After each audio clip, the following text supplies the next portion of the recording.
लोकेश कनगराज को तुमने डायरेक्टर के रूप में तो बहुत बार देखा होगा, लेकिन क्या तुमने कभी उसका एक्टर के रूप में इमेजिन किया है? और जब उसके साथ स्क्रीन पर वामिका गब्बी हो और बैकग्राउंड में अनिरुद्ध का म्यूजिक बज रहा हो तो भाई डीसी तो इंटरेस्टिंग बनती है यार। डीसी एक डार्क क्राइम रोमांस ड्रामा है जिसमें लोकेश कनगराज अपने एक्टिंग का डेब्यू कर रहा है और वामिका गब्बी के साथ, और फिल्म को डायरेक्ट किया है अनिरुद्ध मैथ्यूसवरन ने। मूवी की स्टोरी काफी ग्रिटी वर्ल्ड में सेट है। दास एक ऐसा कैरेक्टर के रूप में सामने आता है जो कि क्राइम और वायलेंस की दुनिया में ऑलरेडी इन्वॉल्व है। फिर उसकी जिंदगी में चंद्रा यानी कि वामिका गब्बी की एंट्री होती है और यहीं से ये फिल्म क्राइम थ्रिलर नहीं रहती बल्कि लव, ऑब्सेशन, रिवेंज और रिडेम्पशन जैसे एलिमेंट्स को भी एक्सप्लोर करती है। एंड इस मूवी की सबसे इंटरेस्टिंग चीज कि फिल्म अपने कैरेक्टर को कम्प्लीटली ब्लैक एंड व्हाइट में नहीं रखती। यहाँ कैरेक्टर के हर एक डिसीजन के पीछे इमोशंस भी है और यही वजह है कि ये मूवी बहुत ही डार्कर इमोशनल लेयर में मिलती है। सबसे पहले बात करें लोकेश कनगराज के एक्टिंग परफॉर्मेंस की तो भाई हॉनेस्टली डायरेक्टर से ज्यादा ये बंदा एक्टर में इतना ज्यादा सरप्राइजिंगली बहुत ही डिसेंट है। इसके स्क्रीन प्रेजेंस इतनी स्ट्रॉन्ग है और दास के कैरेक्टर में भाई अग्रेशन, वो इनिशियल कॉन्फ्लिक्ट चाहिए था, वो काफी नेचुरली कैरी करता है ये बंदा। मतलब एक बात पे तुम अंदाजा लगा लो कि जिस टाइप का ये डायरेक्टर है उससे भी बढ़िया ये एक एक्टर है। लेकिन भाई वामिका गब्बी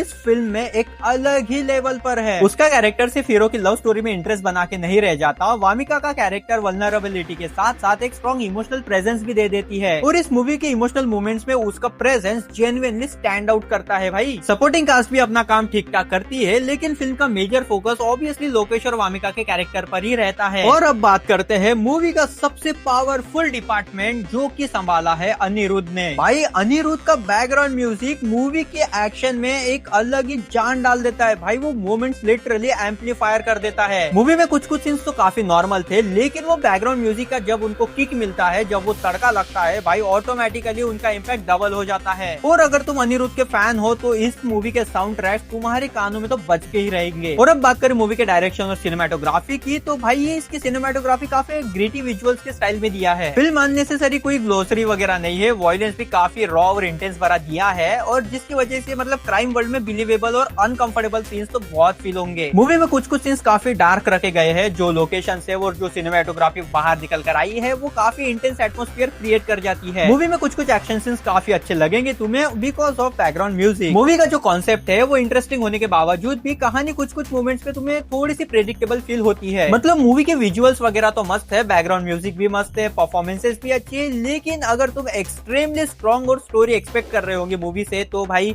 ये थोड़ा सा तुम्हें मतलब डिसअपॉइंट कर सकती है। तो ओवरऑल मैं इस मूवी को दूंगा पूरे के पूरे अपनी तरफ से 5 में से 4 अंडे, क्योंकि ये मूवी उतना डिजर्व करती है। भाई Lokesh Kanagaraj I salute you, जितना अच्छे तुम डायरेक्टर हो उससे भी बढ़िया तुम एक एक्टर हो। ओवरऑल डीसी एक स्टाइलिश और gritty atmosphere crime romance drama movie है जिसमें परफॉर्मेंस है, रॉ एक्शन है, विजुअल्स है और अनिरुद्ध का बैकग्राउंड म्यूजिक है, तो ये आपको काफी अच्छा एंटरटेन कर जाएगी। और हाँ, ये फिल्म एक ए रेटेड है और वॉयलेंस भी काफी ग्राफिक्स है, तो फैमिली के साथ देखने से पहले एक बार जरूर सोच लेना। तो अगर तुमने लोकेश कनगराज की डीसी देख ली है तो बताओ मुझे कमेंट में कि तुम्हें ये मूवी कैसी लगी। बाकी मैं मिलता हूँ तुम लोगों से ऐसे ही बहुत सारे रिव्यूज में। Bye bye.